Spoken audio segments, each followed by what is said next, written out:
Bharatiya Divas. Well, this session is a celebration of stories of grit, determination and success. It will explore how migrant skills have not only shaped personal journeys but also contributed to the global economy, cultural integration and innovation. Let's begin by acknowledging our dignitaries who are already there. Let me take you through the profile of our chair.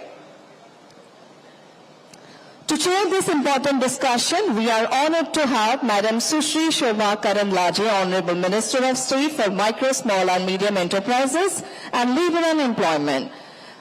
Madam plays a pivotal role in advancing India's socio-economic growth. Known for her dedication and pragmatic approach, she is committed to empower the workforce, enhancing entrepreneurship and supporting sustainable development in line with the vision of Viksit Bharat.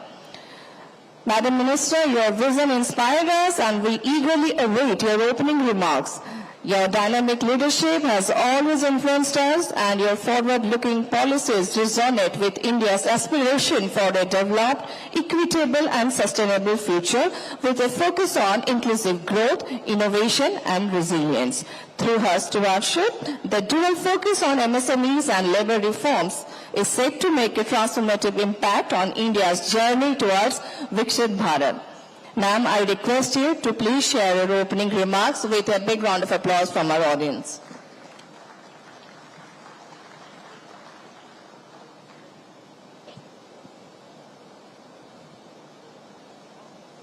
Namaskar to all. I hope you had your lunch and not sleeping now, right?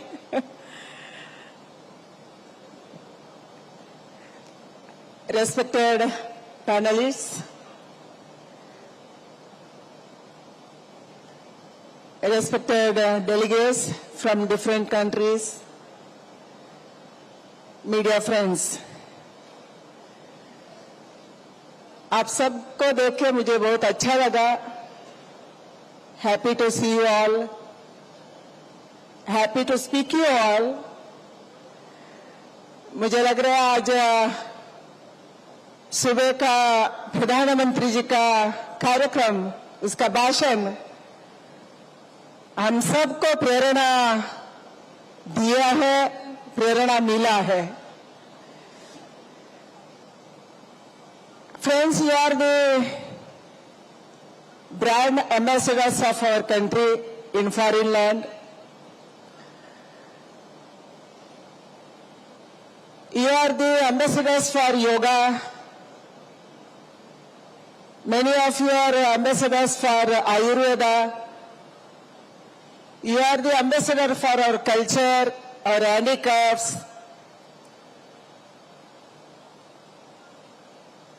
and Make in India products.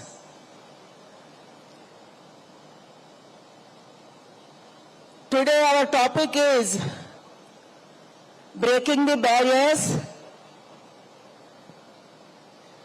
and the stories of migrant skills.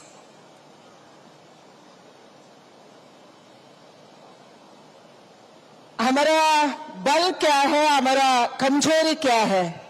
What is our weakness and what is our strength?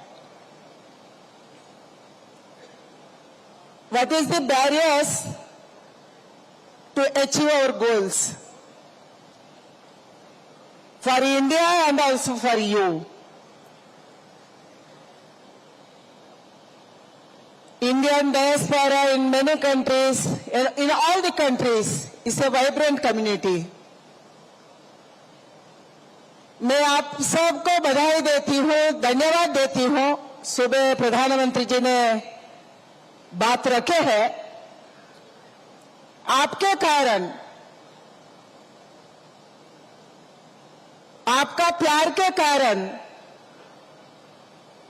हमारे प्रधानमंत्री को आप अपने देश में दिए हुए reception के कारण, आपका यूनिटी के कारण भारत का प्रधानमंत्री जी को पूरा विश्व में इज्जत मिला, गौरव मिला. ये हमारा बहुत बड़ा पिछले 10 साल में हमारे देश को फायदा हुआ। मुझे लग रहा है आपको भी फायदा मिला होगा, आपको भी पहले से ज्यादा इज्जत मिला होगा, रिकॉग्निशन मिला होगा। मगर भारत में आपका कार्यक्रम के कारण इंडिया में एक पॉजिटिव वाइब्रेशन आया है। बाहर के लोग एनआरआईस इतना अच्छे कार्यक्रम कर सकते हैं, हम भी करना, इसे एक प्रेरणा भारत में हमारे यंगस्टर्स को मिला है।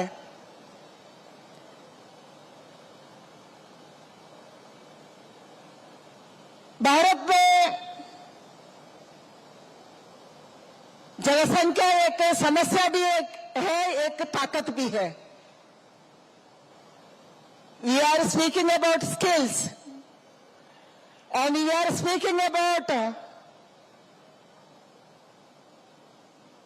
the workforce. भारत का वर्कफोर्स ज्यादा से ज्यादा अभी विदेश में है, अनस्किल्ड है।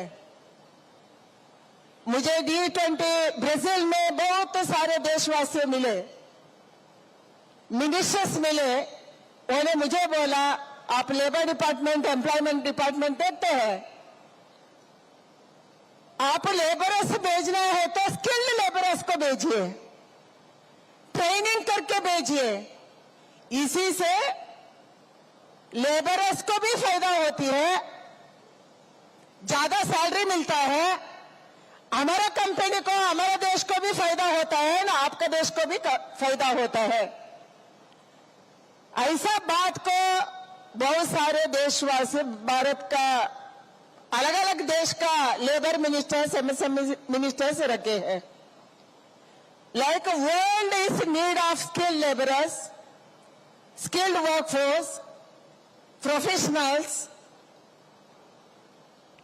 that can break the barriers of our workforce, our migrants. हमारे देश का जनसंख्या को हम कमजोरी नहीं समझना। मैं आपको विनती करती हूँ, आई रिक्वेस्टिंग यू, आप अपना देश में क्या कर सकते हैं वापस जाने के बाद? What you can do? Please list out what you want. You can develop business on that basis. आपको अच्छा वर्कफोर्स चाहिए, जरूर हमको बताइए। हमारा डिपार्टमेंट, लेबर डिपार्टमेंट में, स्किल डेवलपमेंट में, आरडीपीआर में, अर्बन डेवलपमेंट, अलग अलग डिपार्टमेंट में हम स्किल ट्रेनिंग दे रही है। We are training our people, young generation. We are reskilling them, we are upskilling them. आपको ऐसा लेबर फोर्स चाहिए तो जरूर हमको बता सकते हैं। हमारे देश का बहुत बड़ा हिस्सा है वो एग्रीकल्चर। एक कालखंड था हम बाहर से अनाज लाते थे। We are importing wheat, we are importing rice, we are importing many things. But now India is producing surplus cereals, surplus vegetables, surplus fruits. Covid का संदर्भ में कौन कौन क्या क्या मांगा हम भेजे हैं। We exported cereals, we exported milk, we exported fruits, we exported vegetables for the needy countries. We exported pharmaceuticals. We exported vaccines. This is the strength of our country now. We got human resources. We got resources. So, you can make use of that in your country where you stay. आप उसके हिसाब से business बना सकते हैं, उसको आप आगे कर सकते हैं.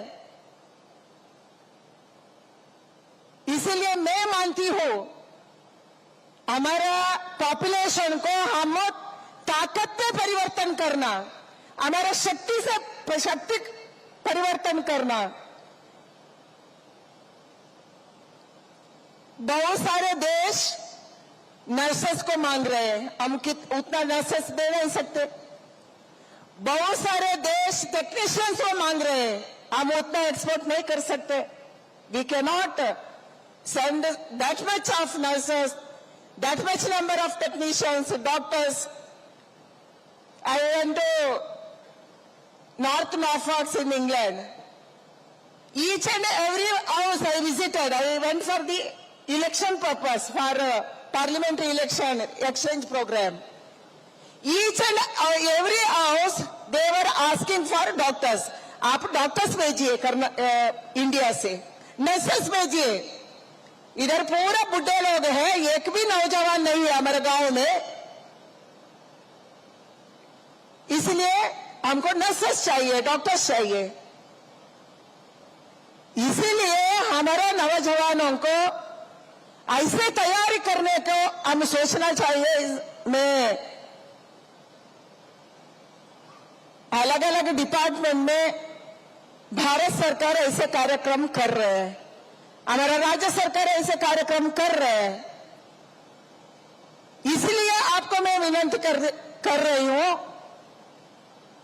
जरूर आप एक बार आपका डायस्पोरा के साथ आपका बिजनेसमैन सब बैठना, आपके लिए क्या चाहिए, आपका देश के लिए क्या है, इसी से आपको कैसे फायदा होगा और भारत को कैसे फायदा होगा, इसको सोचना चाहिए. ऐसे मैंने मांग रखती हूं.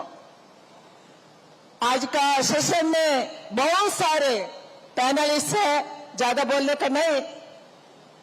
हम योगा को उधर योगा टीचर्स को हम भेज सकते हैं, आयुर्वेदा डॉक्टर्स को भेज सकते हैं. हम स्पिरिचुअलिटी से बहुत आगे है.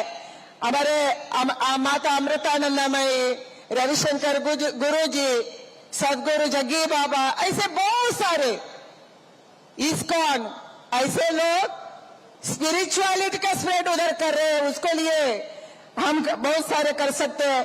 फूड, टेक्सटाइल्स, हैंडक्राफ्ट्स, ऐसे सारे विषय में आपका देश में हम स्प्रेड करने का, उसके विषय में बात करने का, उसके विषय को सोचने का, उसके विषय में बिजनेस बनाने को हम जरूर सोचते हैं. इसीलिए जरूर हमारा पैनलिस्ट इसका विषय में ज्यादा बोलेंगे. मुरलीधरन जी है, वो एक्सपीरियंस्ड है, पहले मंत्री रहे हैं. बहुत सारे ऐसा प्रोग्राम प्रवासी भारतीयों का प्रोग्राम उन्होंने किया है. इसके लिए आप सबको मैंने बहुत बधाई देती हूं, क्योंकि आप हमारा देश 2047 में विकसित भारत होना प्रधानमंत्री जी का लक्ष्य है.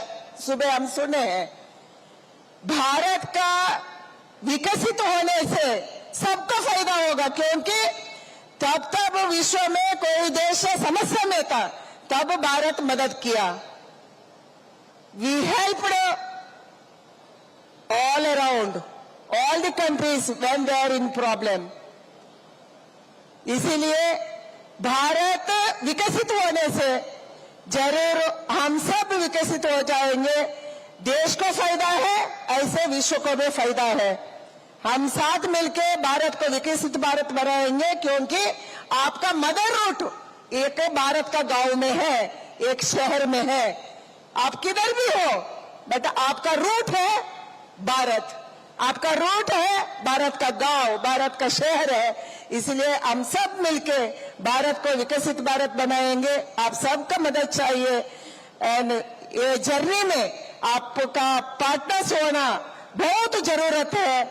ऐसे बात रखती हूँ मेरे पैनलिस्ट को. इसके विषय में हम कैसे हमारा बैरियर्स को ब्रेक करेंगे, हम कैसे विश्व को भारत का शक्ति दिखाएंगे, एंड क्या क्या स्किल्स हम दे सकते हैं, इसके विषय में जरूर वो बात रखेंगे. एंड मुझे लग रहा है आप भी कुछ बोलना चाहते तो जरूर आपका सुझाव हम मांगेंगे। बहुत बहुत धन्यवाद। नमस्कार। Thank you, ma'am, for setting the tone so beautifully. Now it's my privilege to introduce once again our esteemed moderator of this session, Sri P. Kumaran, Special Secretary, Economic Relations and DPA, MEA. With his deep understanding of global dynamics and diplomacy, he is perfectly poised to steer this discussion. Sir, we are excited to have you lead this session. Now I hand over the floor to our moderator, Sri P. Kumaran, sir, to take this discussion forward. Over to you, sir.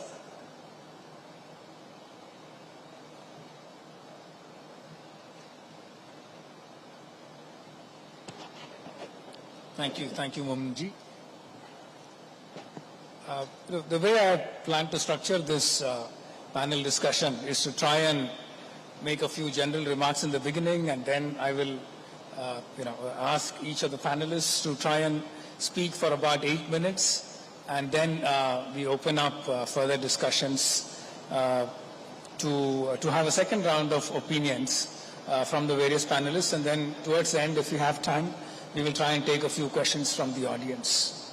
So thank you, welcome, Madam Minister, Muralidharan sir, our former MOS from the Ministry of External Affairs, esteemed panelists from various parts of the world, welcome, and it's indeed a pleasure to moderate this discussion and to try and get a series of perspectives from the diaspora in various countries. Let me try and provide a brief background on migration and migrants in general and the drivers that motivated migration over the years.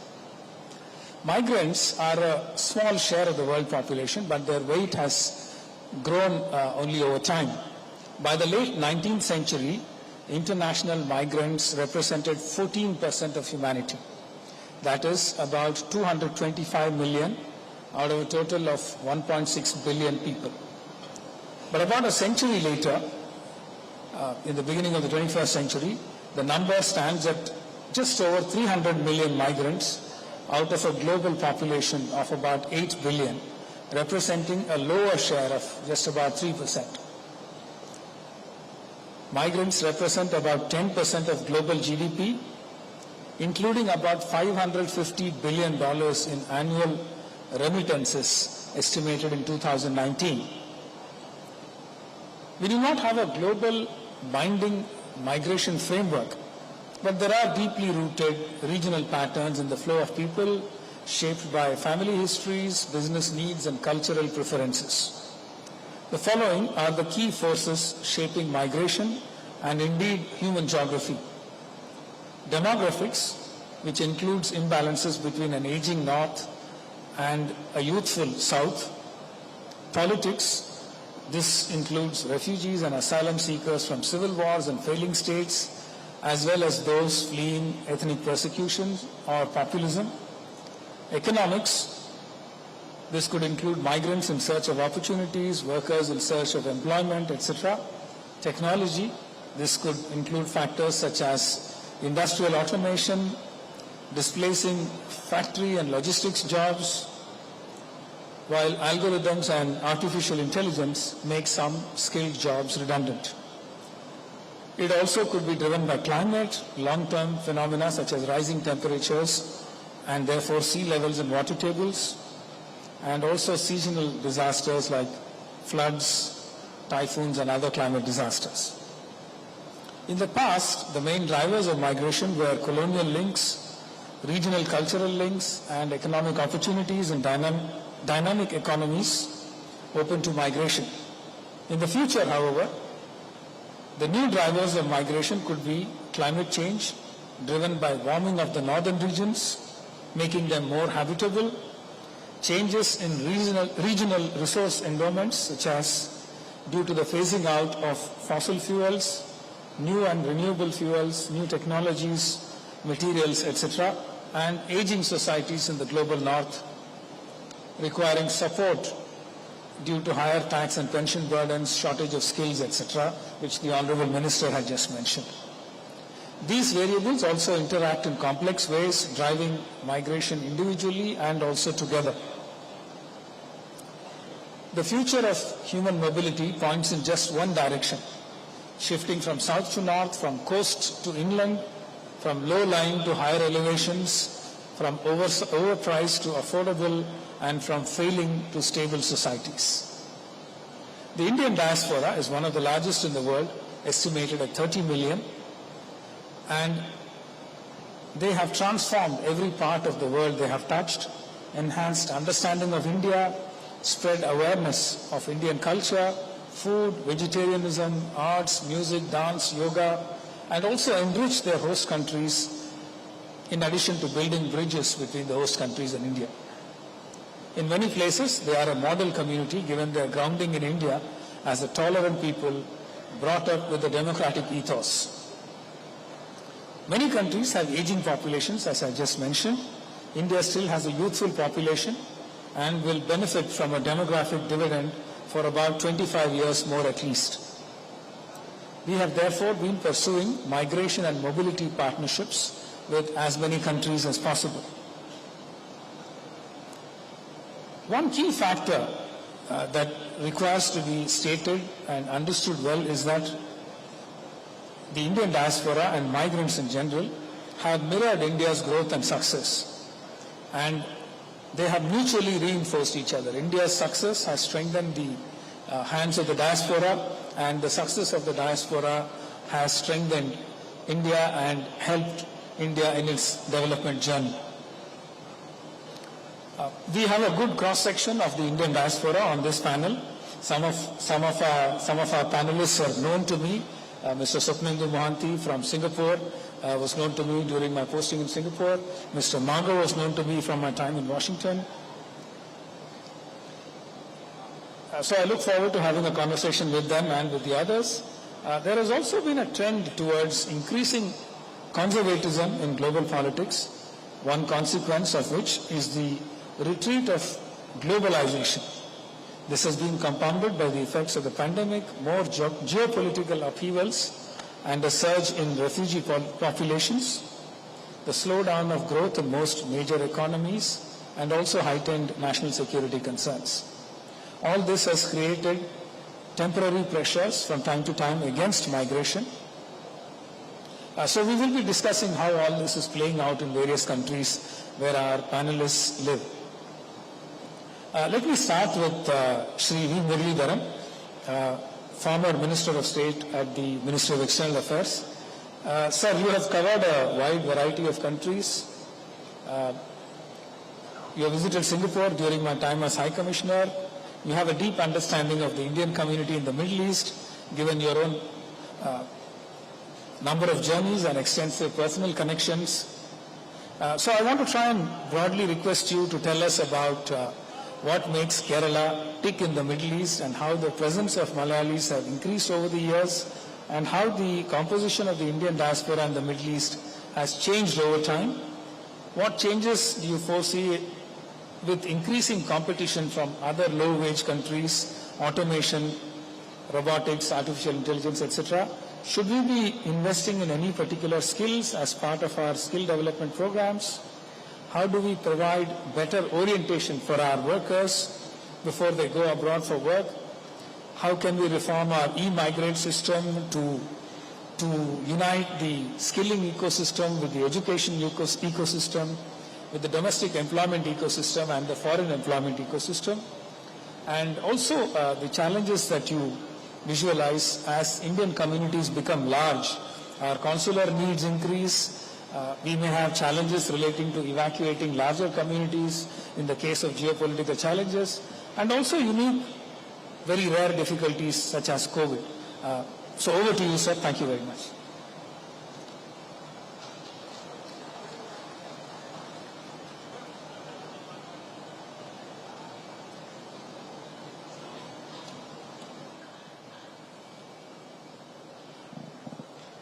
Honorable Minister Shobha Karandalaje ji, the moderator of this session, Shri Kumaram ji, other co-panelists, the delegates who have come from across the world, namaskaram to all of you. It's I should say that I'm extremely happy to be here on a very interesting topic, very significant topic, building bridges, breaking barriers, stories of migrant skills. In fact, the idea of building bridges connects deeply with me because during the last 5 years till May, the 5 years I had the opportunity to visit almost 60 countries in the world, mostly of Middle East and Africa or the eastern part of India,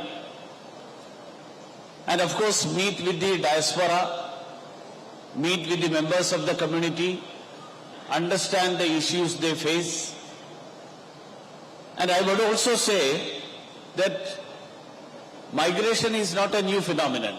Migration is as old as human history. In fact, it is in the humanity's DNA to explore.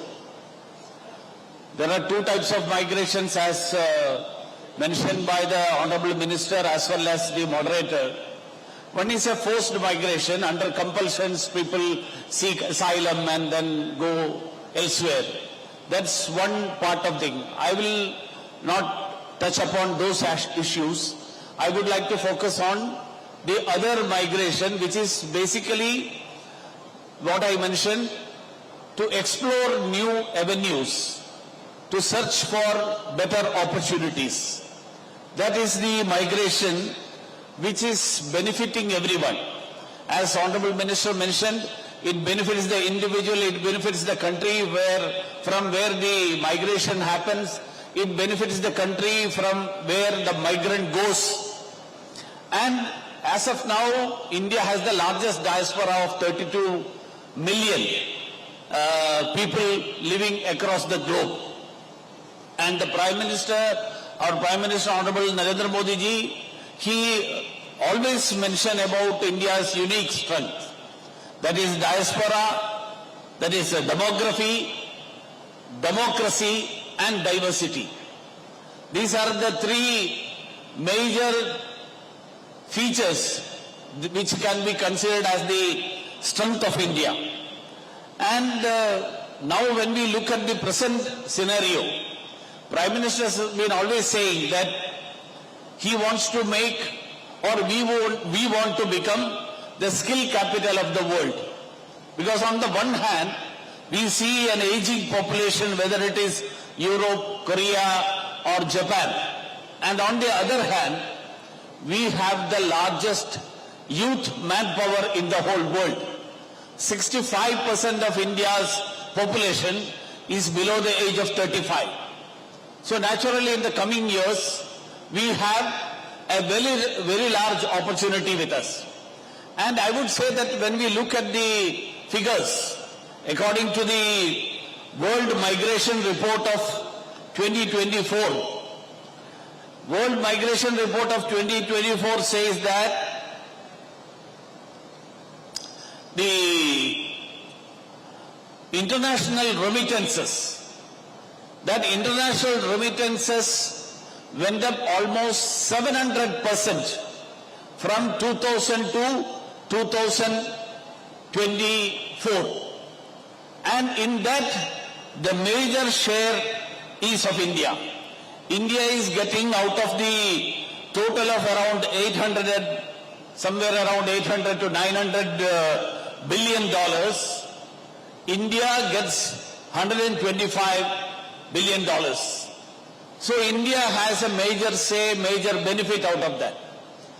But when we look into the details of that, I would say that Government of India has always taken the position that the government is for safe and orderly migration.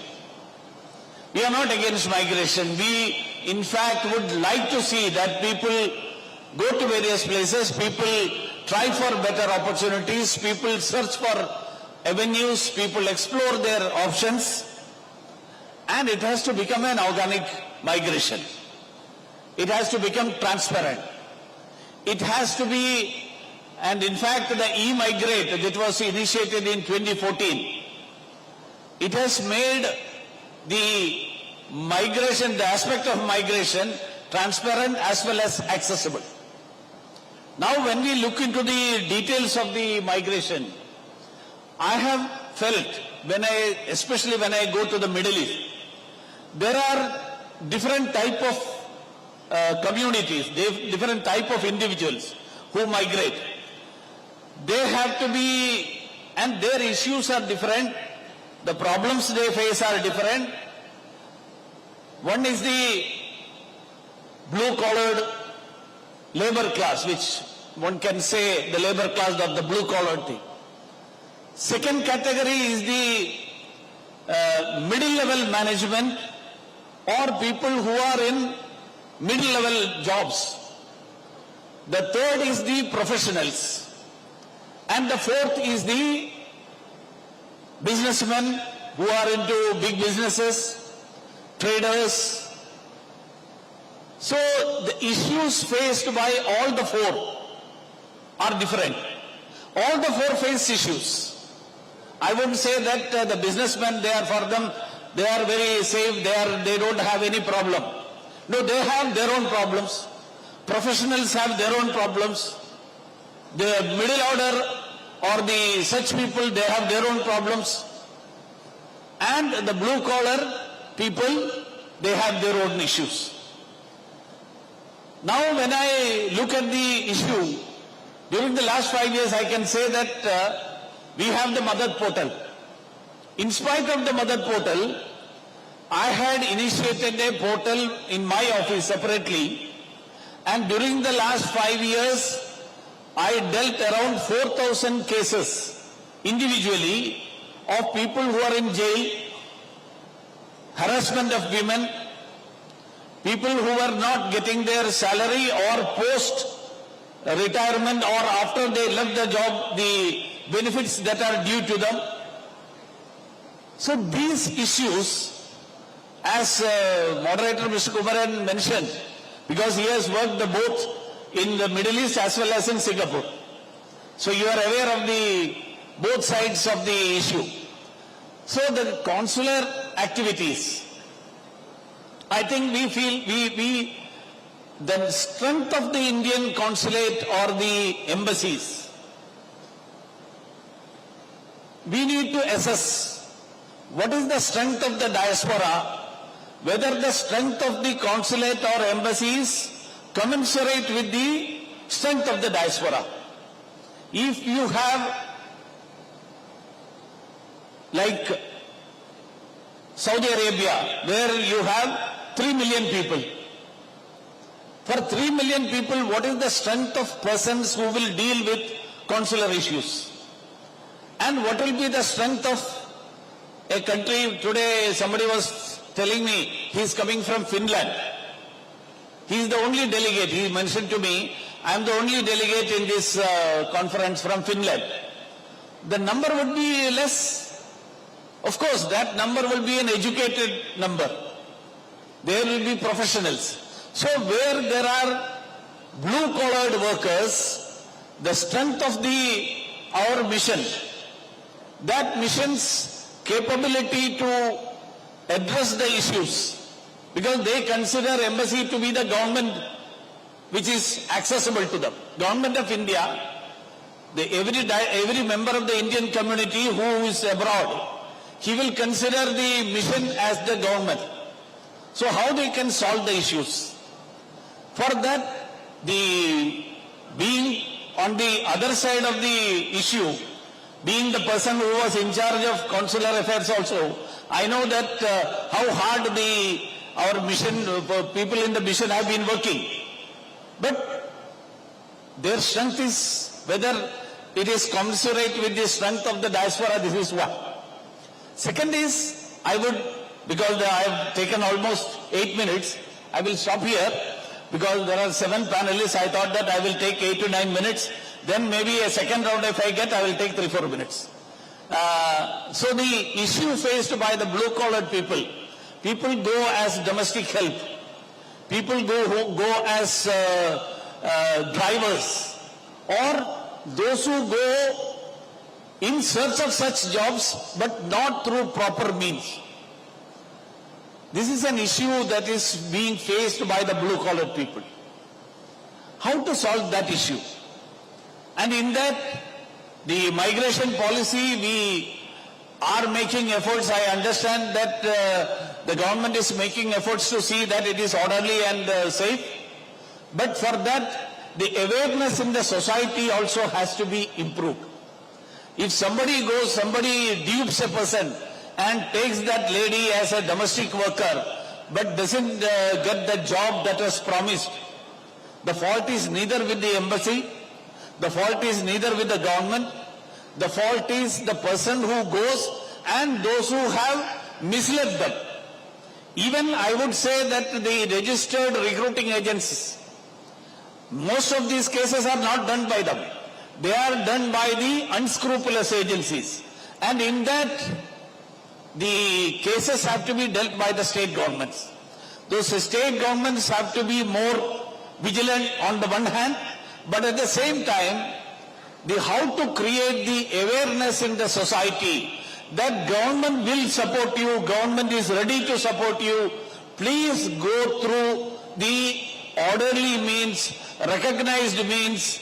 Don't take means and routes which are not has been announced by the government of India.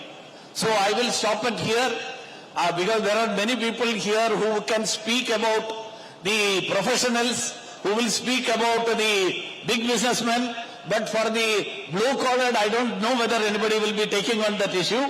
That's why I said that I will focus on that. In the second part, if required and if provided an opportunity, I will come to the other part.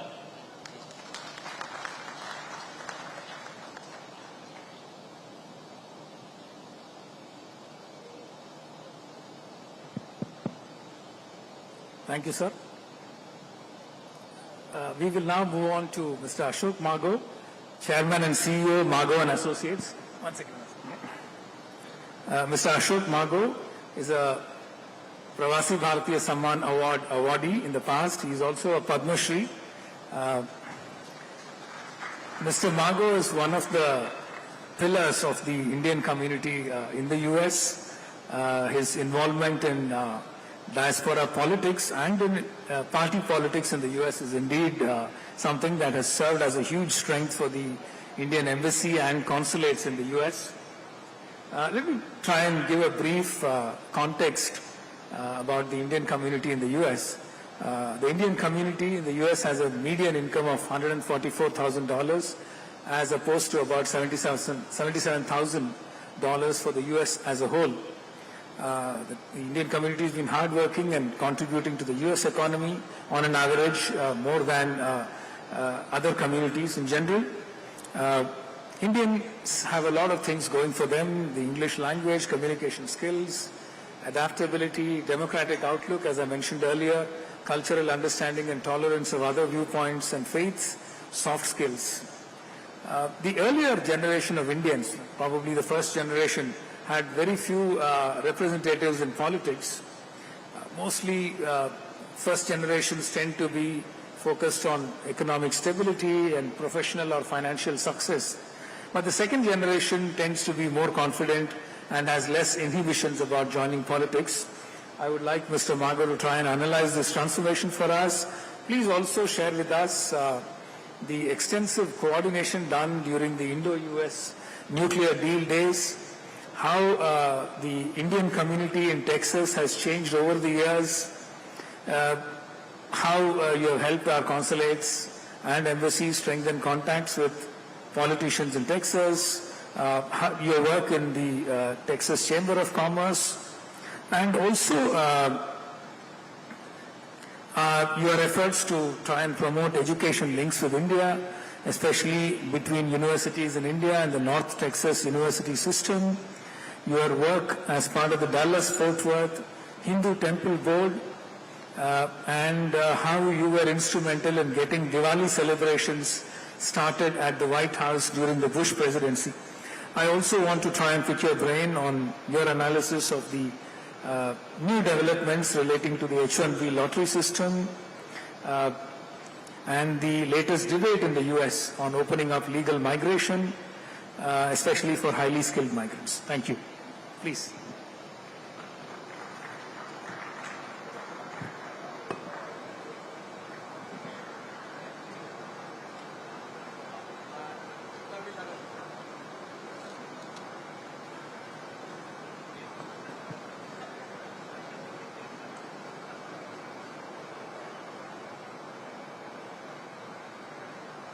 Thank you, Special Secretary Mr. Kumran.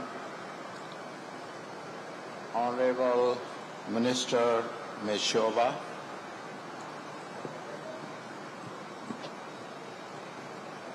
former Minister of State, Honorable Muralidharan,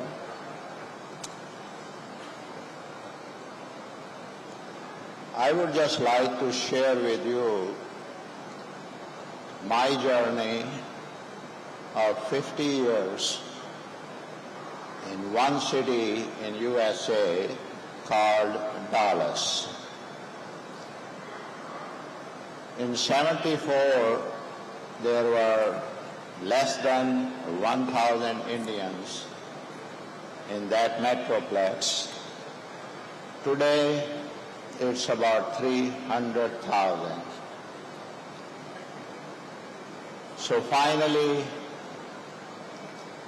the Indian immigrants found that there is a better place than New York, Los Angeles.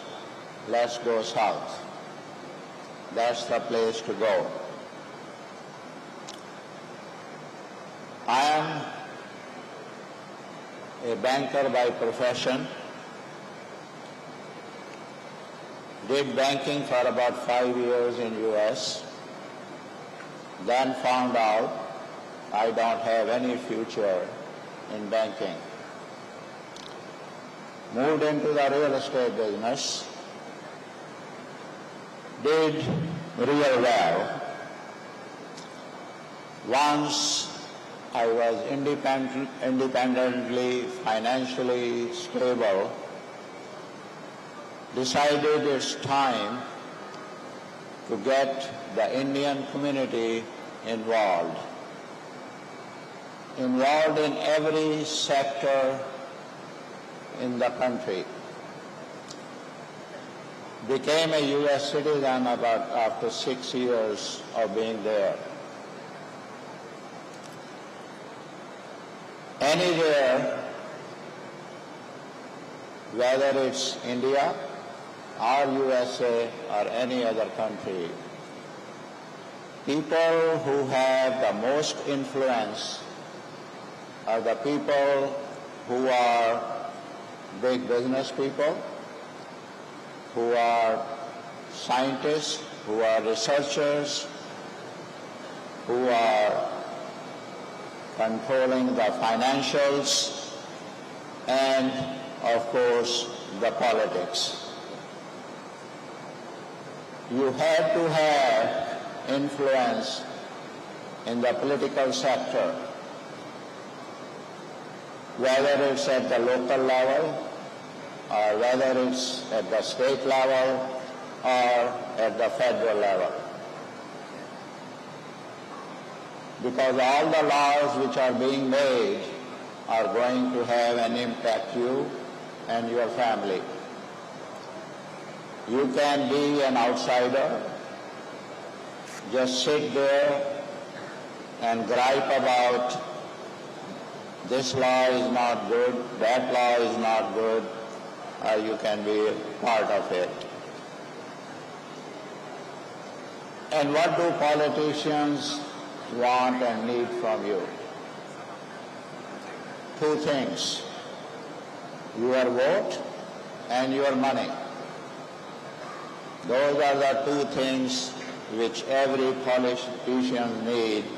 And I'm talking about USA. I'm not talking about India. It may be a different story in India. So I got involved in that, made friends with congressmen, with senators, got other Indian friends to be involved. And finally, all that involvement paid off one day.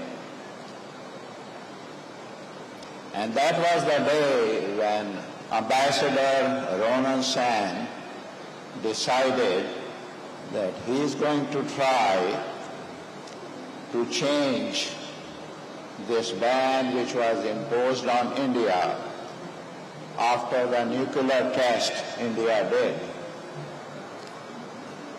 To change that, you needed 47 countries to sign on it. 47, not one, not two. And in that 47, you had even countries like China.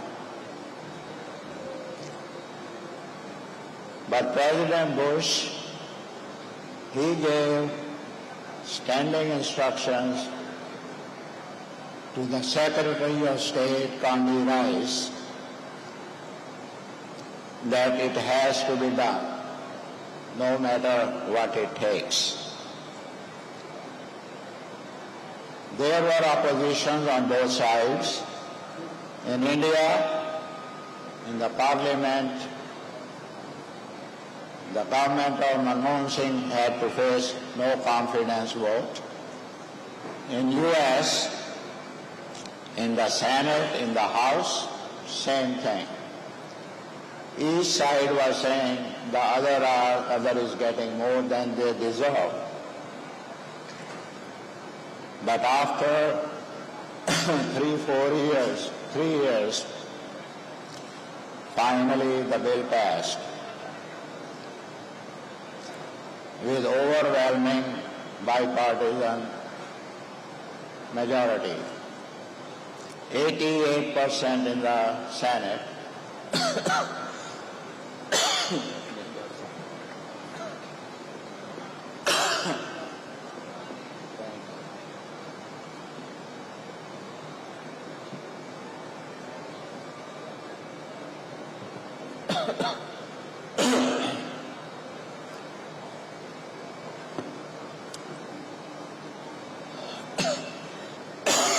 Excuse me.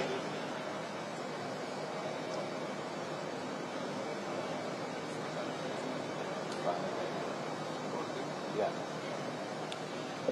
I'm sorry,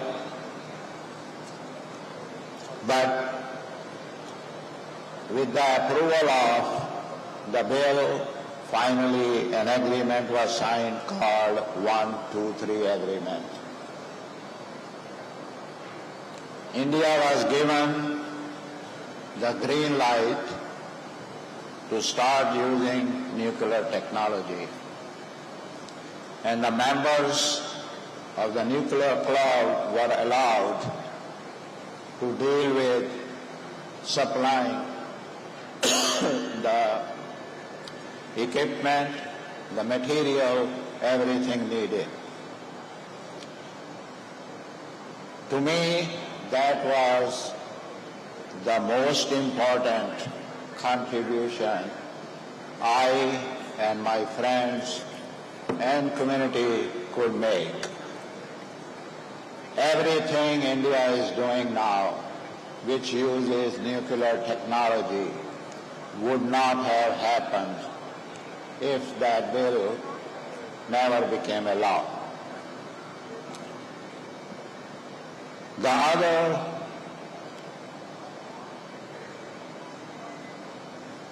community's involvement, the other action, what it did was to create a Friends of India caucus in the US Senate. India is the only country which has that kind of caucus. It was a bipartisan effort. Senator John Cornyn and his wife, accompanied by me and my wife and my son, we spent 1 week in India.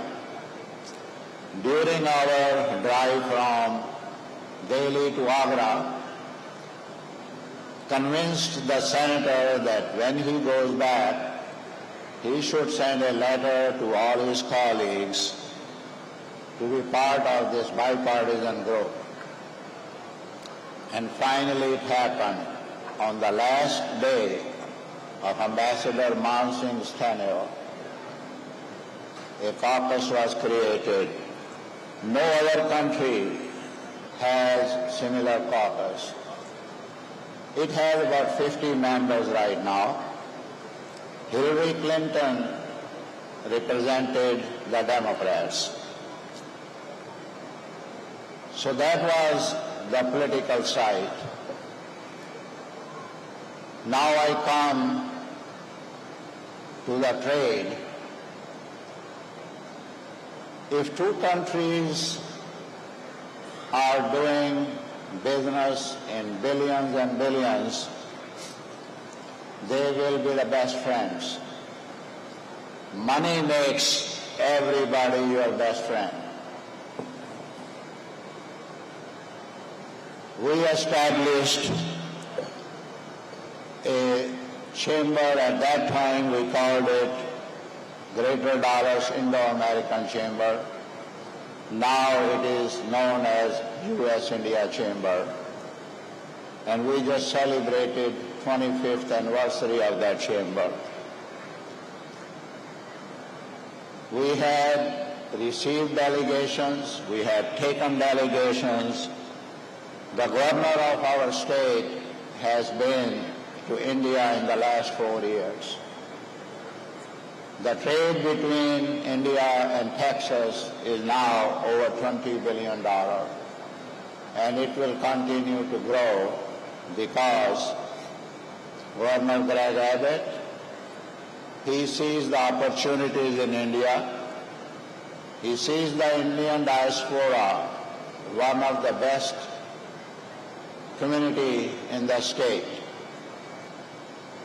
At our request, he started to celebrate Diwali at the governor's mansion. We gave him 2 lamps, brass lamps like this tall. And those lamps have never ever been removed where he put it the first time.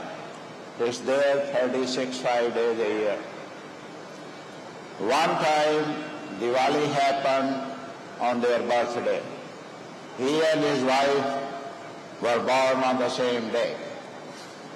And he says the reason he married her so that they don't have to celebrate 2 birthdays, that both can be in one day. President Bush started to celebrate Diwali at the White House. Then came the Diwali stamp. Finally, we got the Diwali stamp issued.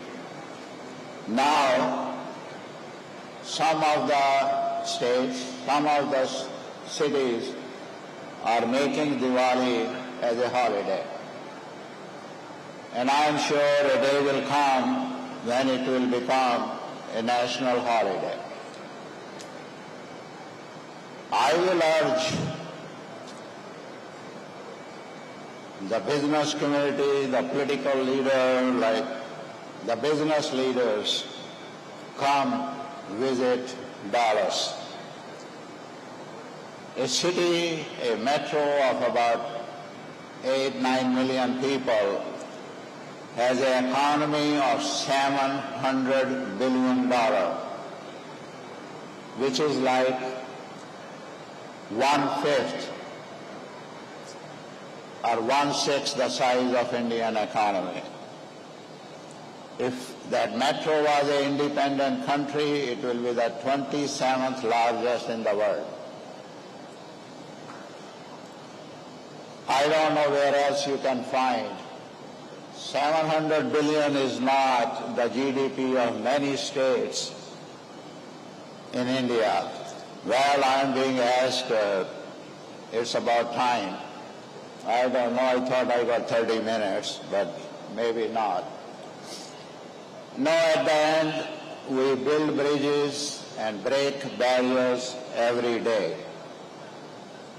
The Reserve Bank of India gives you $8 and they said, okay, now go and make the best of it. That's what I got and many in this audience did. Well, thanks for listening to me. If you have any questions, how you to make from $8 to 800 million, give me a call.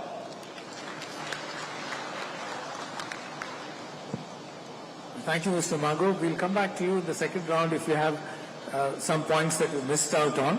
We now move on to Mr. Rohit Ratnakar Rao, founder CEO of Medrock Corporation, a multinational pharmaceutical company, and SK Corporation. Mr. Rao, of course, heads the Indian Chamber of Commerce in Peru. We would very much like to hear about what the Chamber does and which are the areas they are active in. I understand Mr. Rao started with plastic products, moved to pharmaceutical manufacturing in the South American market. Please do tell us something about the challenges of doing business in America, South America, especially for Indian businesses, and also in general about the Indian diaspora in Peru and Bolivia. I would also like to hear from you about connectivity challenges for both goods and passengers, and if you have any insights on challenges of signing the FTA with Mercosur. Thank you very much. And you have about 8 minutes, Mr. Rao. Thank you very much. Our dear Industry Minister, Ms. Shobha, thank you very much.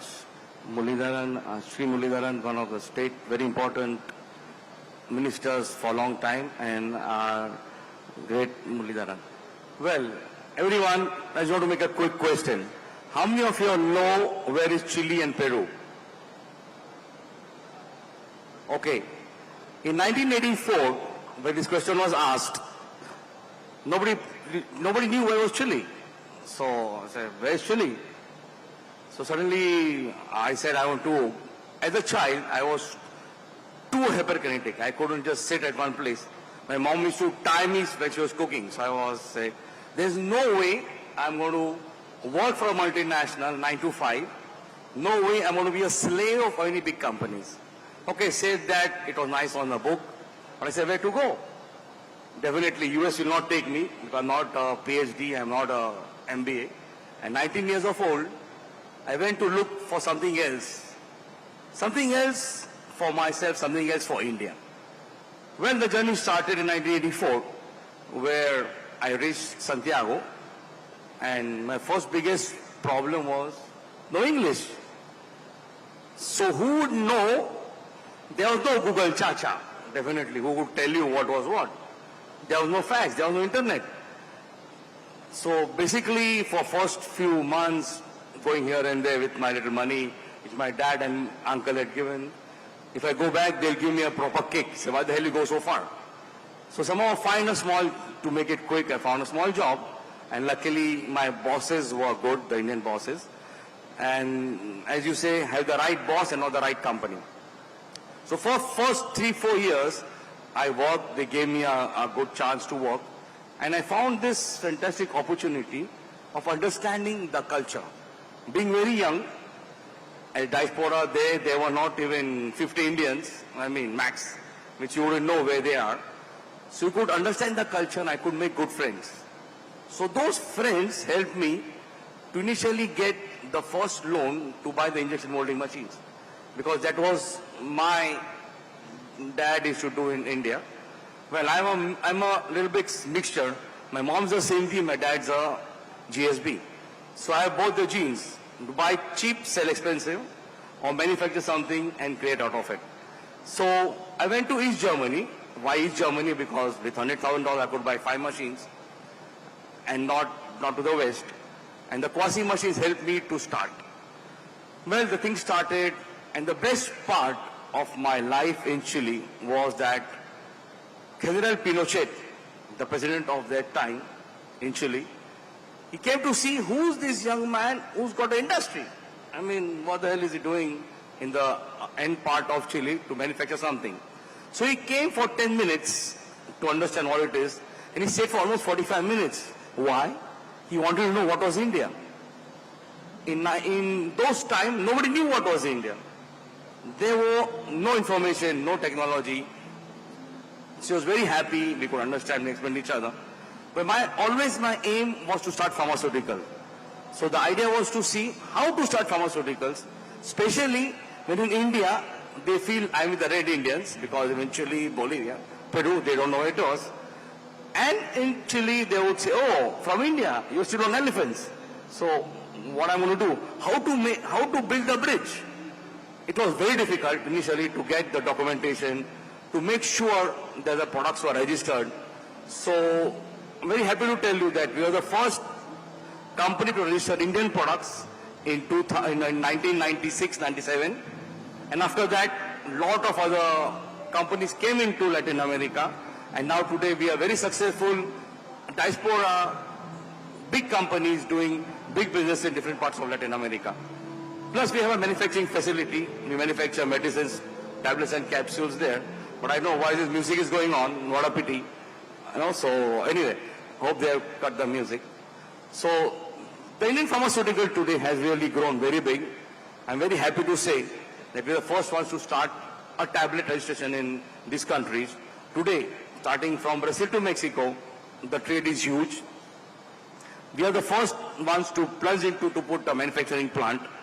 I would say we are the only Indian ones to have a manufacturing plant in Peru. So we could get the raw materials from India and make sure the product is distributed in different Latin American countries. So the story went on slowly and steadily till today Indian pharmaceutical is well known. Still we have some from the multinationals, we always will have, saying that India is this, India is that, but the barrier is broken. The bridge is built. So even for small pharmaceuticals or big pharmaceutical companies, the market is open today. So that is going on very well.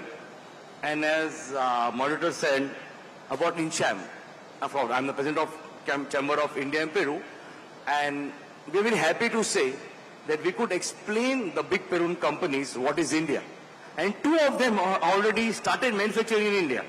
One is all the different types of oils, and one is the soft drinks. So more and more companies, thanks to INCHAM, are coming, looking at India in a different way. So we are trying to do trade on both sides, trying to make sure that we are not like Texas, $700 billion country, but still, the trade is going up steadily very much with India and Peru. And we're happy to see that every time more and more people want to do something with Peru. And very soon we hope that FTA is signed with Peru. It's going to be the first country in Latin America. India will sign FTA in Peru. There will be a lot of advantages, which I'm sure we'll talk on the second round. So we won't keep you guys waiting for something else. And I hand over to you, Mr. Moderator, to see what else to do. Thank you, man. Thank you. Thank you very much, Mr. Rao. We now move on to Mr. Ashok Kalra. I believe you have to catch a flight, so let's try and change the order a little bit. Mr. Ashok Kalra is the Managing Director and Partner of the Mughal Mahal Group and is the founder of the Mughal Mahal chain of restaurants across Kuwait with 12 outlets and 500 staff members from India. As you all know, Indian food is very popular in the Gulf region, both amongst Indians in the Indian community and of course the locals there. Obviously, Indian food businesses help promote exports for us, create a sense of greater connections with India. Please do tell us about the challenges faced in growing your business as an Indian CEO in the Middle East. Please also tell us if you have any insights on human resource management and any other blue-collar difficulties that the Honorable MOS mentioned. I will touch those points. Thank you very much. And also anything interesting on skills that need to be developed when you take workers from India. I'm going to touch both the points. They were very crucial points what she mentioned.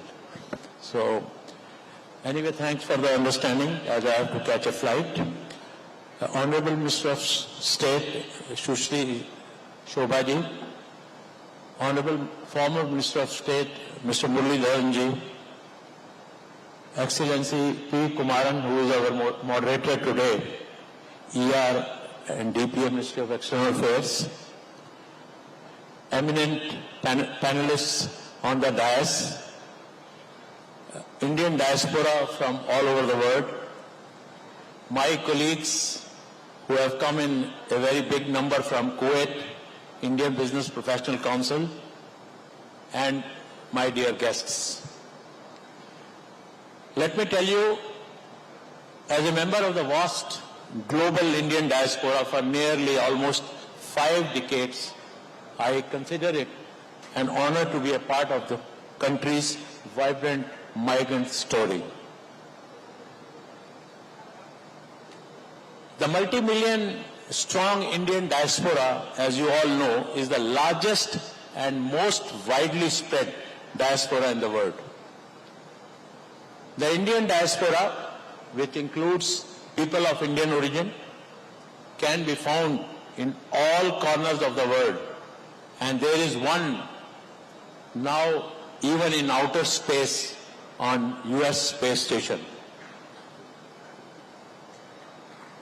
I support the community in Kuwait as a whole supports the ambitious plan for Viksit Bharat through our experiences, investments and remittances, and significantly influence Kuwaiti community through the soft power they wield. Can you tell me something? There is something special we all know which can win the heart of anybody, anywhere in the world. Can any one of you quickly, because the time is running out? It's the food. So I come from the same trade. So food is such an item that we can live without a lot of things, but food and water, definitely, they are the most important ingredient of our life. Now, through our soft power, we all, Indians worldwide, and especially in Kuwait, we serve as a very positive force in building bridges between India and Kuwait. Kuwait is also instrumental in promoting greater awareness and appreciation of India's cultures, values and belief. Through our constructive and dynamic engagements with the Kuwaitis, we overcome cultural barriers and social prejudice prevailing in Kuwait and foster the relationships that lead to a better understanding, empathy for India and its interests. Now, we have been talking about the migrant. Now, I'll just give you a very brief story about the migrants. The stories of the Indian migrant skills are a reflection of the factors that pushed us from our motherland, which is Bharat, pulled to distant lands, and the objectives that drove the migration. The narratives may be different, but they all resonate with the shared struggles. These stories celebrate their collective resilience and paves the way for a better understanding of the Indian diaspora. Now, coming to my story, I have spent most of my adult life as a migrant, living and working in several world capitals, first as an employee, then as an entrepreneur, and now as a management partner for a very well-reputed chain of restaurants, Mughal Mahal. And we are known for our hospitality in the entire country. Now, throughout my life abroad, the one continuous element which I noticed, and I am sure you all must have noticed, that we found, Madam, a profound appreciation of India's old age culture and traditions and admiration for the unity of its people despite their diversity. I have also observed among citizens of those countries a great passion for Indian cuisine. That's how I entered into. My observation on food are probably a result of my work in the food and hospitality industry all these years. At Mughal Mahal is the name of my company. My partners and I, along with a dedicated team, the entire team is from India, selected from different states of India, have spent almost 4 decades building this chain that is synonymous with the best Indian cuisine in Kuwait. This is not my personal opinion. Let me be very clear with you. It is supported by repeated independent customer surveys and our long list of lifelong patrons. Now, besides this, from catering a vast number of satisfied patrons among Kuwaitis and expatriates in the country, we have also cultivated a unique model of food diplomacy that leverages our brand name to create positive perception among citizens and residents in Kuwait about India and the Indians. Our interaction with the diners not only enriched their gastronomic experiences, but also exposed them to the Indian culture and traditions that create enormous goodwill and lay the foundation for a harmonious relationship with India. We Indians, we all Indians, all of us, and now I refer to the Indians in Kuwait, we build through our food diplomacy, foster empathy with India and generate a better appreciation of the Indian perspectives.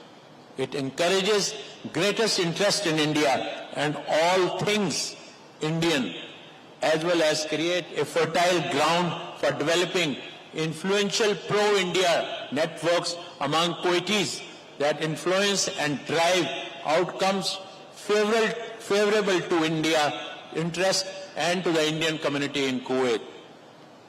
Now, to conclude, I would just like to say that Indians, I heard the former minister talking about white collar, blue collar, middle, this and that, but I just wanted to add or enhance the statement, sir, Indians in Kuwait are no longer seen just as migrant laborers, but also appreciated and celebrated in Kuwaiti societies and government for their contribution in building positive, cohesive, harmonious societies in both India and Kuwait. Thank you. Jai Bharat, Jai Jagannath. And Madam, she pointed out 2 things. Now, we have some challenges in Kuwait. Now, I run a chain of restaurants with a specific cuisine, which is basically North Indian cuisine. And all GCC countries and the Arab world, they are very well familiar with the North Indian food because they have been coming to India, especially Mumbai or to Delhi. So I will request, Madam, I attended yesterday's 2 sessions also. They were very interesting and they spoke about food. So I will request that to familiarize these Kuwaitis and to the GCC people in that region, we should organize some road shows where we can have cuisine from Odisha or cuisine from any state. Now, the Kuwaitis, what I know, or GCC people, they only know 3-4 items. Biryani, butter chicken, masala dosa, which is from Kerala. So, I would like, Madam, with our help in Kuwait, and there are so many other business people also like me, who will be definitely interested in participating with your state government to have a food road show especially during the time when it is a Republic Day or Independence Day of India. Second thing, I just heard about the skill development. This is again a challenge. I have been telling this earlier also, and whenever any minister comes to Kuwait, I do speak about this point, that there is a lot of our people suffering through the hands of the local agents in our country. Although our Embassy of India takes all the precautions while signing the contracts, but still they manage to harass people. So I will suggest, let us have a portal online, state-wise, in case if we need any employee of any stature, we should be able to go on that portal of hospitality and pick up those boys, which will help us, which will help the employee, and he will know that he is going with the right employer, with the right salary, and with the right contract. Thank you very much. Thank you, Mr. Kalra. We now move on to Mr. Swapnendu Mohanty. Mr. Mohanty is the Chief FinTech Officer at the Monetary Authority of Singapore. He is perhaps the only Indian, he was until recently perhaps the only Indian in such a senior position at the MAS, Monetary Authority of Singapore. He's now become a Singaporean national, but for a long time he did hold an Indian passport, and Singapore made an exception for him despite the fact that he was a non-national in a sensitive position. Mr. Mohanty is also a global thought leader in fintech and using the digital economy for solving financial inclusion and sustainability challenges. Mr. Mohanty, you are a fintech expert. I'm going to ask you about the prospects for fintech as a skill set to be developed amongst our youngsters as the digitalization of the economy gets deeper. What should be our strategy given that other countries would also be thinking on similar lines? We also wanted to pick your brains on your analysis of opportunities for India and Singapore to collaborate in fintech, digital public infrastructure and in sustainability, and also in central bank digital currencies. Thank you. Thank you, Mr. Kumaran. I can speak from here, is okay? Thanks for having this opportunity to speak at Pravasi Bharatiya Divas. And I will start saying, Mr. Kumaran, you know, fintech is interesting, deeply rooted in Indian diaspora construct. I will take the history back to 19th, 20th century. Chettiars were bankers in Southeast Asia. And if you take the Gujaratis and Marwadis, they're the bankers in East Africa.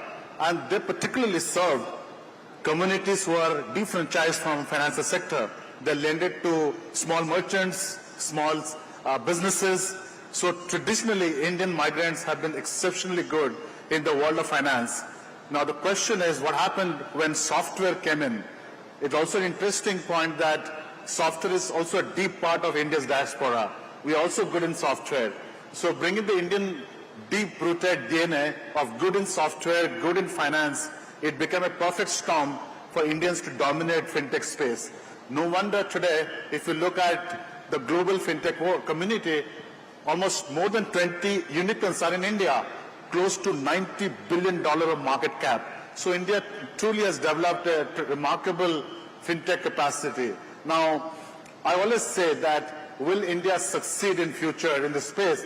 I think there's a structural limitation of the world which will make India as an unstoppable leader in this space. Because if you take roughly, there are 30 million programmers globally. And out of 30 million programmers, 12 million are Indians. And other 10 million are Chinese and rest of the world. And the Chinese programmers are essentially looking at Chinese code. And the English code or English software is 60% dominated by Indian programmers. And we are not creating more programmers outside India. India continues to dominate that space by getting more programmers. So from a fintech standpoint, India will continue to dominate. I have a strong belief that if one sector where Indian diaspora will continue to shine in a big way will be the fintech space. The second point I would like to articulate here is that despite the success of fintech and financial sector, almost more than 50% of the world still don't have access to good finance. Still the access to credit is high interest rate. There are still challenges in creating basic financial health for many people. So there's a huge opportunity to grow, especially for Indian diaspora who are looking to build those innovation in the market, especially emerging market, Global South. Honorable Prime Minister spoke about India's big role in the Global South. And I can see absolutely without any doubt the Indian fintech experience. There are 9,000 fintech in India, founders who have done reasonably well. And for them, the Global South market is out there. And if they can find a way to step out and drive that value, it will be exceedingly well for India's diaspora going overseas. On the second point around which India has done also very well, which is going to be the global trend, is the ability to connect payment system, which is UPI, to different markets. If UPI, let's say 5 to 10 years from now, gets connected to different markets, especially Global South, where Singapore and India took a lead to connect each other, I think that will open up a huge infrastructure for Indian entrepreneurs or Indian fintech founders to create a global market of financial services, given finance is now getting deeply integrated into different subsector of economy. So that's the second aspect. And again, back to the question of Indian diaspora breaking barriers, one story I'd like to share, as Mr. Kumaran, then High Commissioner in Singapore, made a comment that I joined the Monetary Authority of Singapore in a very sensitive job despite being a foreigner. And as a regulator, you are in an odd position that to ensure that your national integrity is protected, and you are doing that role with a foreign passport. And that drives an extra responsibility as a migrant worker out there to be responsible, trusted by a foreign country to give that sensitive responsibility to me. So one of the things I always said as an Indian diaspora, that we have a huge responsibility to drive huge integrity, culture, values in our system, because that's something we must carry as we operate outside our country.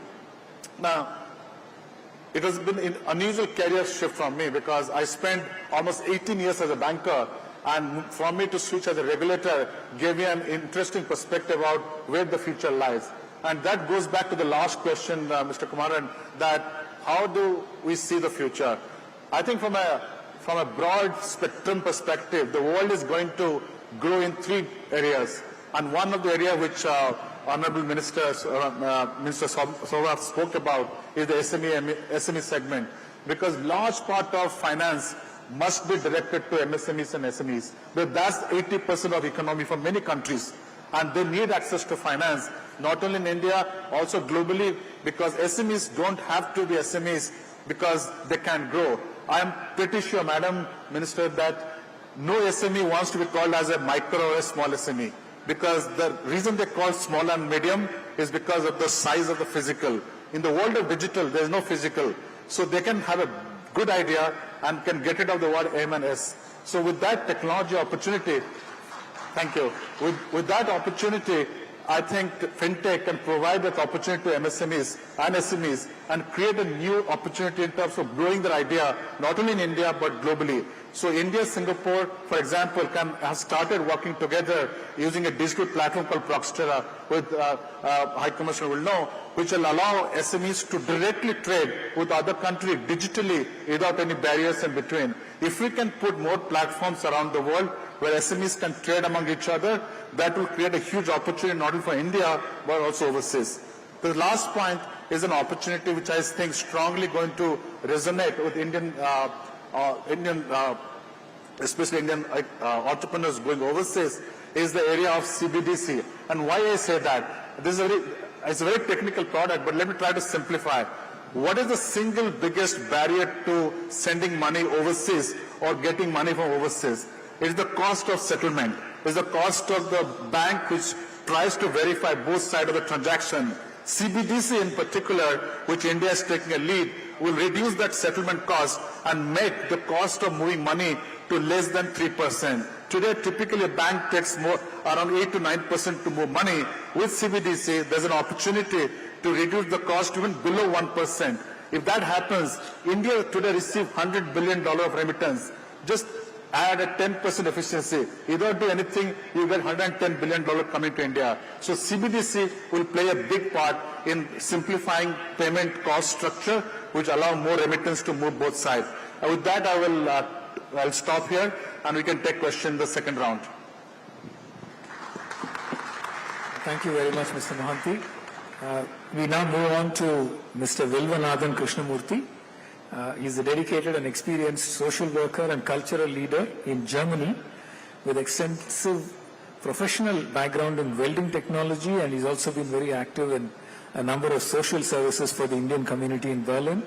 Mr. Krishnamurthy, I want to try and ask for your analysis on both welding technology and other technologies that India can possibly contribute to in Germany in terms of sending in skilled workers, what kind of training they will require, what kind of issues Indian migrants face in Germany based on what you have come across in your own experience. And please also tell us something about your experience in managing Berlin's Hindu Temple and South Asia Counseling Center. Over to you, Mr. Krishnamurthy. Thank you, sir. First of all, with your permissions, Bharata Kendra Sarkarada Rajya Sachive Karnataka Ratna Madam Shobha Avargale Nana Namaskara. வெளிநாட்டு தூதர் அலுவலகத்திலிருந்து உன்னத அதிகாரியான ஸ்ரீ குமரன் அவர்களுக்கு என்னுடைய வணக்கம். प्रवासी भारतीयों और देशियों भारतीय आप सबके लिए आपका चरणों में मेरा प्रणाम.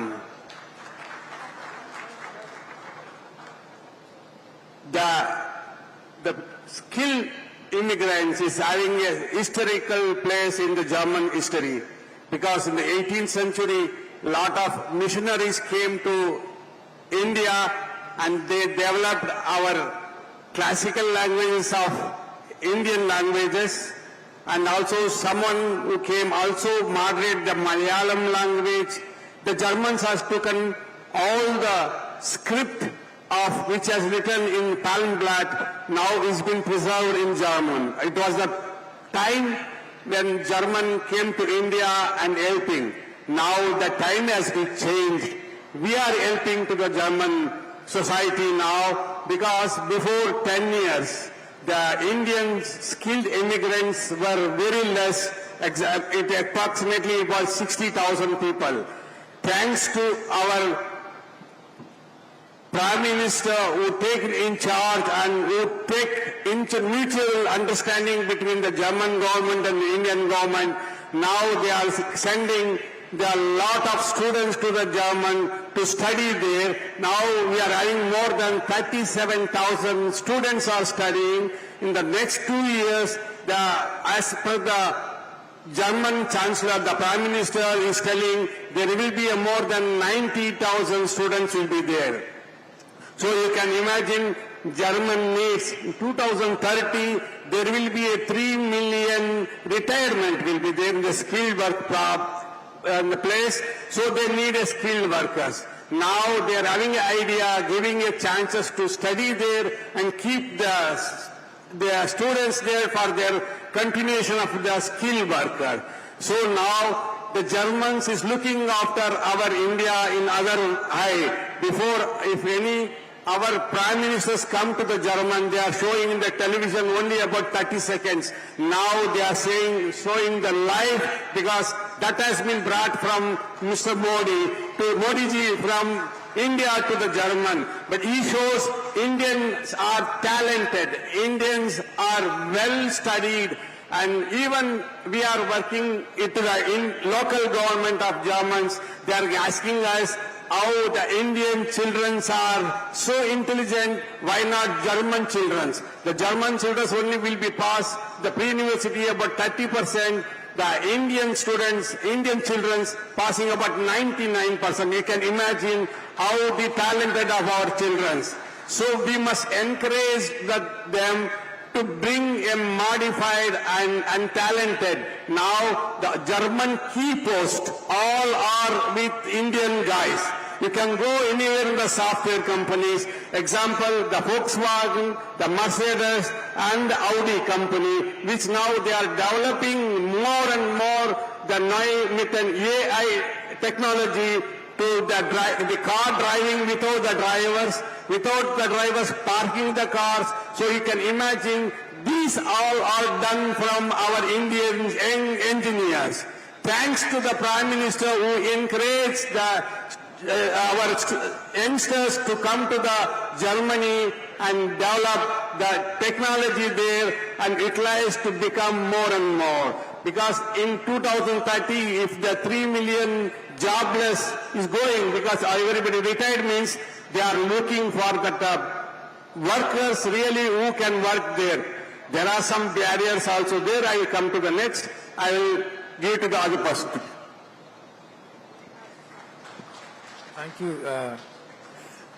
Thank you very much, Mr. Krishnamurthy. Last but not the least, thank you for your patience, Mr. Mehta. Mr. Mehta is a very multi-talented person. He's a professor who teaches negotiation and entrepreneurship, Department of IESC Business School. He teaches for MBA classes, and he's also an award-winning actor.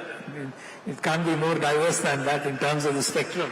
Mr. Mehta, please do tell us about the Indian community in Spain, to take over, take it further from what we heard about the Indian community in Germany, their characteristics, the challenges they face, etc. And also, your own experience in teaching business to European students, and anything else that you can share with us. Thank you very much.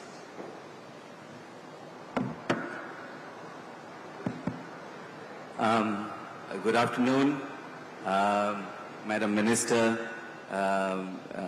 Honorable ex-minister. We met in Madrid a couple of years ago, Mr. Kumaran, and all the dignitaries on the dais, all the friends here. आप सभी को प्रणाम, meus amigos catalans, buena tarde, और जय जगन्नाथ, मेरे उड़ीसा के भाई बहनों को. To be the last speaker on a panel of 9 is like being the last batter in a T20 innings. You want to do your best, but neither you have time, nor anyone expects you to do much. So, but well. So let me address the question that Mr. Kumaran has raised about Indians in Spain, and in general I would also like to talk a little bit about, in my opinion, why Indians have a specific advantage, why Indians are able to actually build bridges.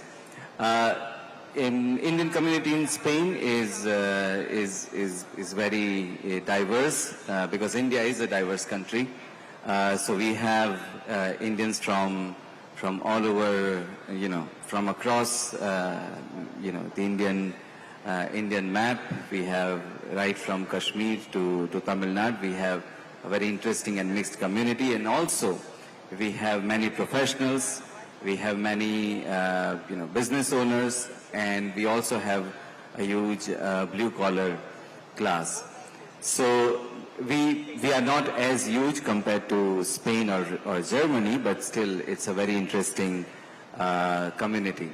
And we are doing many interesting things. We are in academia, we are in corporate world, we are in the world of arts, we are in business, of course. And also in politics. In fact, our senator, Mr. Robert Massey, is here. He is an awardee for Pravasi Bharatiya Divas. He is the first senator of Indian origin in Spanish Parliament. So here you can see we are a very interesting mix. Now, I went to Spain some 20 years ago, I was already in a corporate job here, but I decided to do a PhD, and fortunately I got admission in one of the best business schools in the world, IESE. And when I was on the plane to Spain, a lady was sitting next to me, and you know, she started a conversation with a very, motherly approach. She asked me, "Are you going to Spain?" I was like, "Yes." Then she said, "Do you have any friends there?" I said, "No." She said, "Do you have any family there in Spain?" I said, "No." "Do you know if there is an Indian community in Spain?" I said, "I don't know." "Is Indian food available in Spain?" I said, "I don't know." "Are ingredients for Indian Spain available in Spain?" I said, "I don't know." Then she said, "But then why are you going to Spain?" I said, "Because I did not think of these questions before taking that decision." So we Indians, we are contrary to stereotypes. In fact, if we go back to each and every speaker's story, we are not risk-averse individuals. We are calculated dreamers. We dream, we take risks, but we also think how to mitigate them. And we are very good, ferocious, committed doers. We do things like, we heard from stories of Mr. Ashok Kalra, Mr. Ashok Mago. They actually did something. They not only just imagined, or they not only dreamt of a future, they tried to take that step. And there is something that differentiates Indian community from many others. Now, why that happens, or how can we do that, or what is it that can help us succeed in that in that event? So for that, I would like to play a little game. It will take just 50 seconds. It's a very simple exercise that I would like to do with all of you. It is a silent social quiz. Okay, it's a silent quiz. I will ask you a question. You will think of the answer, but you will not speak. And your answer is right only if it is the same answer that everybody else is thinking about. So if your answer is the same, then it's the right answer. In fact, my friends here can also participate. The question is, you are going to Paris to meet a friend. You know the time, you know the date, but you don't know the place. You are going to Paris to meet a friend. You know the time, you know the date, but you don't know the place. Where will you go? Think of the answer. And your answer is right only if it is the same answer that everybody else is thinking about. Have you thought of the answer? Okay, how many of you have thought about Eiffel Tower? So you can see 95% of the attendees here have thought of Eiffel Tower. Now what does this show? This is how cultures evolve. Cultures primarily are nothing but a collective, a group of solutions to social problems. How to greet, how to meet, how to speak, how to communicate. Now, you do the same thing outside this, this auditorium. You ask a person on the street, "Hey, you are going to Paris, and, where will you meet your friend?" The response that you will get will be anywhere between, a polite evasion to a punch on the face. So, the very first thing that we need to do, and that's what Indians do very well, is they try to understand why the other person behaves the way they do. And that happens by learning the language. Dr. Krishnamurthy just showed how many languages he speaks. An average Indian child, by the time we finish our education, we already know at least, 3 languages. And this is a great advantage. So when we go out, we go abroad, it is easy for us to learn a new language. And fortunately, that's why when I went to Spain, I could pick up Spanish because phonetically also it is closer to Indian languages. And through Spanish, then I could, pick up Catalan, Valencian, Portuguese. French, etc. So language is one important point, and I see Indians do very well in that. And another interesting aspect of Indians abroad, and especially Indians that I know of, is that we don't build bridges. We become a bridge. So for example, in my case, myself, my wife, my sister who lives in Germany, even though we have our professional careers, or we have, our professions, we also try to invite others to learn about our culture. Our Senator Robert Massey runs Indian Culture Center, and I used to teach Hindi in that Indian Culture Center. My wife used to teach Bharatanatyam and Indian folk dances. My sister teaches Indian classical music. We all do this because we want to invite others also to understand us. We become ambassadors of our culture. We show it to others how we think. Not only we understand them, we also give them an opportunity to understand us. And I think it is this duality that helps us establish better connections, integrate better, and eventually break barriers. I will stop here, and rest of the information I will share in questions. Thank you, sir. Thank you, Mr. Mehta. You're such a fascinating speaker. I wish we didn't have to give you the slog overs, but we're already encroaching into the tea break. So before we close, I'll just like to hand over the floor to Honorable Minister Shobhaji for her closing comments, please. Thank you, ma'am. Friends, only 3-4 points, quick points.